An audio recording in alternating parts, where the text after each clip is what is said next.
Right then, Hollywood loves selling you the story of the swinging 60s. Grand. They want you to remember the music, the fashion, the freedom, all that all guff. They want you to think it was all Easy Rider and The Graduate. They want you to think the revolution was televised and that everyone was in on it. The real story, the one with the proper carry-on, the one with the absolute state of it, is what happened when the All-Guard, the movie superstars, the bloated kings of the dying studio system tried to get in on the action. Come here to me and I'll tell you about the film that took a wagon load of the biggest stars on earth, a book that was banned in 17 countries and made an absolute, unforgivable, expensive hames of the whole thing. The film was Candy. On paper, you couldn't fault it. This was meant to be the cinematic event of 1968. This was it. The moment the establishment proved it was hip, they had the source, Candy, a filthy, brilliant, banned book by Terry Southern and Mason Hoffenberg. Now, Terry Southern wasn't some nobody, this was the fella who'd just co-written Dr. Strangelove. He was the high priest of in-the-know satire. He was the coolest man in the room. The book was this. Yoke. This thing that everyone in the in-crowd, every college kid, every board executive had a copy of, usually hidden under a mattress. It was a dirty, filthy, smart satire of Voltaire's Candide. A story of a pure, innocent, blonde darling named Candy who drifts through the world as a series of grotesque, powerful men try to teach her things about life, about philosophy, about art, which all mysteriously ends with them trying to get her clothes off. It was the intellectual dirty book of its day. So the plan was simple: take the unfilmable book, the one all the kids are reading, and make it the psychedelic happening of the decade. This wasn't some stuffy studio picture from MGM or Fox. Oh no, this was independent. This was European. This was art. This was coming at the exact moment the studio system was on its knees, bleeding money. 1967 had Bonnie and Clyde and The Graduate, small films, dangerous films that made a fortune. Meanwhile, the studios were sinking their last millions into musicals like Dr. Dolittle. They were terrified. They were dying. And Candy was meant to be the answer. The kids like sex and drugs? Grand. We'll buy them the most expensive sex and drug movie ever made. And the ambition? Stop the lights. The ambition was big enough to choke a donkey. How do you make a film like this? A film this important, this hip? You need a director, a real artist. So they got Christian Marquand, a French actor, a pal of Brando's, a handsome fella who'd been in The Longest Day. He was one of the beautiful people. He had notions. Notions about art, about satire, about the psychedelic experience, about the modern woman. He was going to make a problems statement. Never mind that he hadn't really directed anything. He looked the part. He knew Marlon. That's the old studio system right there. It's not what you know, it's who you know, even when you're pretending to be a revolutionary. But the director wasn't the sell was the cast. This wasn't a cast, it was a list of demands. It was a producer's wet dream. They decided they wouldn't just get a star, they'd get all the stars. All you need is love. They'd get the great Welsh poet of the stage, Richard Burton, the man with the voice of God. They'd get the coolest man in Hollywood, James Coburn, our man Flint himself. They'd get the king of the Broadway comedy, Walter Matthau. They'd get a French crooner, Charles Aznavour, to play a hunchback. They'd get the great director John Huston, the man who made The Maltese Falcon, to put on a wig and act. And then they got the big one. The Everest of actors, Marlon Brando. The man himself, the godfather of the method. And just to prove how unbelievably with it they were, just to put the multicolored cherry on the psychedelic cake, they went and got a Beatle, Ringo Starr, a genius satirical novel, a French director with notions, and a cast list that cost more than a small war, all wrapped up in a package of free love and flower power. A perfect, surefire recipe for a counterculture masterpiece. A film that couldn't possibly fail. I will. Yeah. A grand start. The first problem, the one they never solved, was... what was it?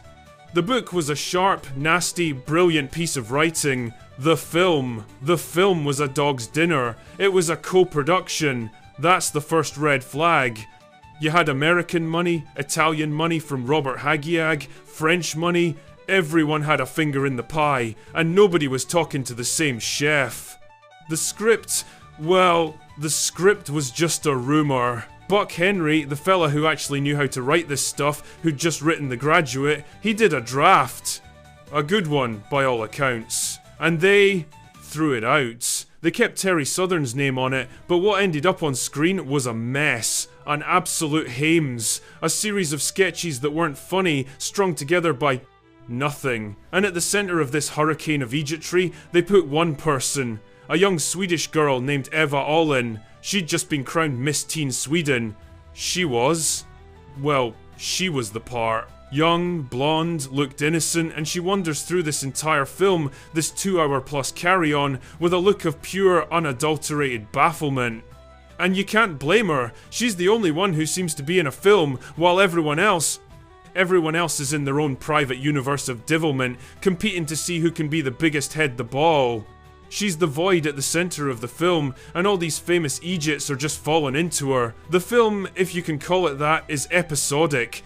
It's just Candy, our hero, floating from one grotesque male Egypt to the next, all of them trying to enlighten her, which is just a fancy 60s word for get in her knickers. And each episode is an excuse for another superstar to show up, do their bit, and cash a massive check. Wow. First up, the genius, Richard Burton. This is 1967-1968. Burton is maybe the biggest star in the world. He's coming off Cleopatra, he's married to Elizabeth Taylor, he's a legend. He's the man who can make Shakespeare sound like it was written this morning. He's meant to be this great thespian, the voice of a generation. He rolls up to the set in Rome to play Mephisto, a drunken, lecherous Welsh poet. A real stretch for him. He's on screen for maybe 10 minutes tops. He's in the back of a stretch limo, which is also his home, his library, and his pub.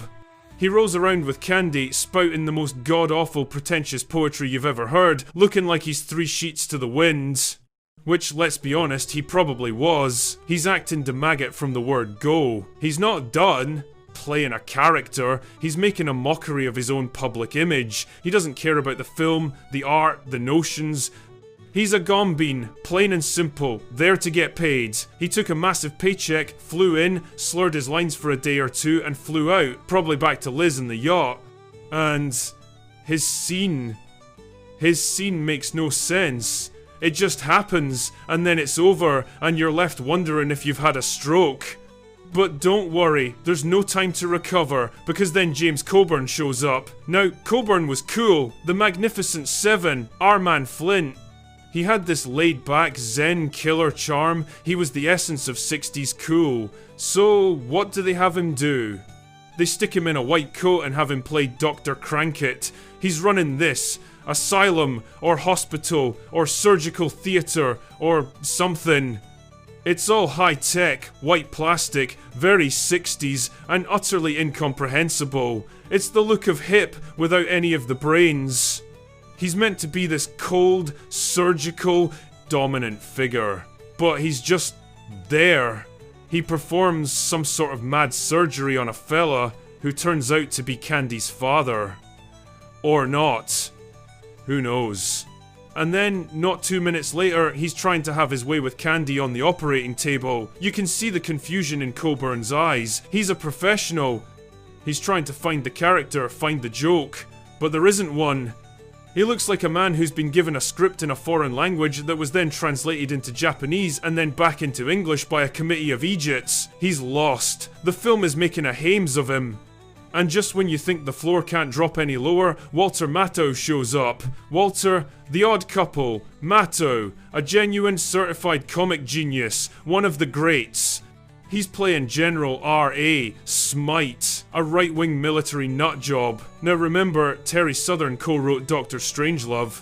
So this is meant to be a nod to that, a bit of the same anti-war satire. It's not, it's a rip-off. It's like a child drawing a picture of the Mona Lisa with a crayon. His bit is that he's flying a B-52, or a prop plane. It's hard to tell. And he's talking about the stripes and the flag and the long-legged whooper-pooper. It's like a scene from Strangelove with all the wit, timing, and intelligence surgically removed. Matthau, to his credit, is trying. He's shouting his lines, he's gurning, he's sweating, trying to find a joke, any joke, in this barren wasteland of a script. But the whole thing is just madness. Pure devilment. He's a brilliant actor, a man of precise comic timing, and they've got him dressed up like a toy soldier in a plywood box, shouting patriotic nonsense into the void. It's just sad. Ringo. Me all fella used to say, if you've got nothing good to say nothing. But where's the fun in that? Ringo Starr. This was his first big solo movie. The Beatles were at the height of their White Album madness. Magical Mystery Tour had just come out and been slagged off. The band was in chaos. And Ringo's in Rome playing Emmanuel, the Mexican gardener. I'll say that again. Ringo Starr from Liverpool plays a Mexican gardener. He's got a droopy moustache that looks like it's trying to escape his face. He's got a bad accent. And he's Ringo. He's just sort of there. He's meant to be Candy's one true love, the simple, honest, earthy one. He's the authentic counterculture, you see, not like all these other phonies. The producers thought, get a Beatle, any Beatle, and we've bought authenticity, the kids'll love it. But they've got him gardening. He just looks confused. He looks like he's just wandered off the set of Help! And can't find his way back. He's not acting to maggot, he's just a lovely fella in an absolute circus. You can practically see him thinking, this is a bit weird, isn't it? John and Paul are writing, hey Jude! And I'm here, wearing a sombrero, talking to Walter Matthau, dressed as a general. Maybe Ringo should go back to the drums. It's the ultimate fish out of water performance, not because the character is, but because the actor clearly is. But all of that, all of it. Burton's paycheck grabbing, Coburn's confusion, Matthau's desperation, Ringo-ness. All of that is just the warm-up act. It's the appetizer for the main course of pure, uncut, 100-proof eejitry. Because the real reason this film is a monument, a tombstone, to the arrogance of the 60s is Marlon Brando. Brando, the greatest actor of his generation. Streetcar. On the waterfront, the wild one. He changed everything. He could do anything. He was a god. And he comes into this yoke as a character named Grindle, a fake, lecherous, conman, guru. Come here to me. He turns up in a long, stringy grey wig, looking like a melted wizard who's been sleeping in a ditch. He talks in this whisper, this whispery, wise voice that's just dreadful. He did it, or so the story goes, as a favour for his friend, the director Christian Marquand. Some favour. It's like asking Michelangelo to paint your shed and he just burns the shed, your house, and the whole street down instead. His set is the back of a truck, a big rig. It's his mobile ashram, you see. He's got his disciples, and he's spouting this all guff about the truth and the self and finding the nothingness. He's meant to be seducing Candy with his spiritual wisdom. It's unwatchable. God, that was so bad. It's not acting. This is the man who invented the method, the search for truth in performance. And here, he's just making it up. It's not acting, it's an anti-performance. It's a public act of sabotage. He's daring you to look away. The stories from the set are a legend. He'd heard of the book but hadn't bothered to read it.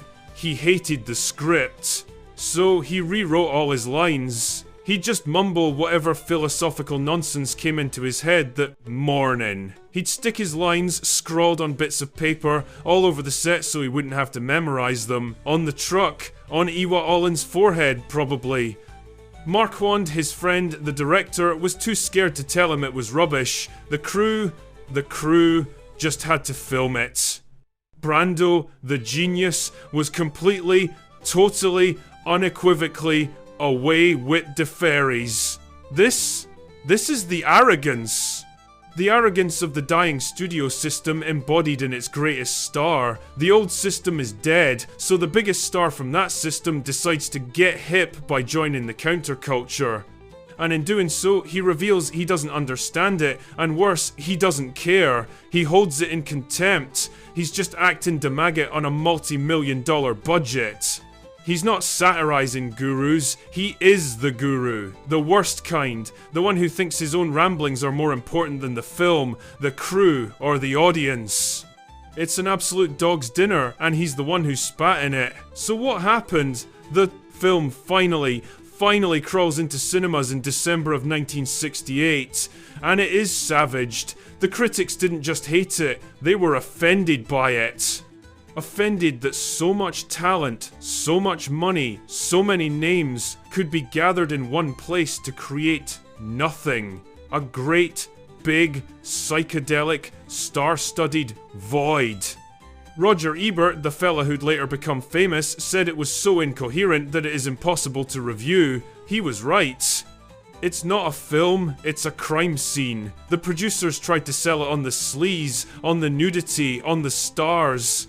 But the audiences, even the ones looking for a good time, just sat there, baffled, like Awa Allin herself. Was it just bad luck? A bad script? Get a way out of that. This was the real end of the 60s. It wasn't Woodstock, it wasn't Altamont, it was this.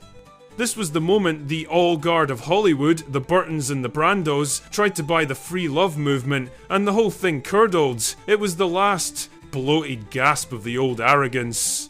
They thought they could just show up, put on a wig, mumble some all guff, and the kids would call it art. They thought they were spoofing the culture, but the culture and the passage of time was spoofing them. The old studio system, the one that made Ben-Hur and Gone with the Wind, was on its last legs. They were making Dr. Dolittle and Star. And this yoke, Candy. This was the independent answer. It was the same arrogance, just with longer hair. It was a war against common sense from start to finish. It wasn't a film, it was a symptom. A multi-million-dollar monument to pure egotree. It's the perfect tombstone for the old arrogant Hollywood, right before Easy Rider came along the next year and really buried it. As me all fella used to say, he's a fella who'd get lost on a straight road. And this film, they had the biggest stars in the world, the most famous book, and all the money. And they still managed to drive the whole yoke straight into the ditch. So now you know the real story. That's the dirt from the cutting room floor. Right, I'm off. Sláinte.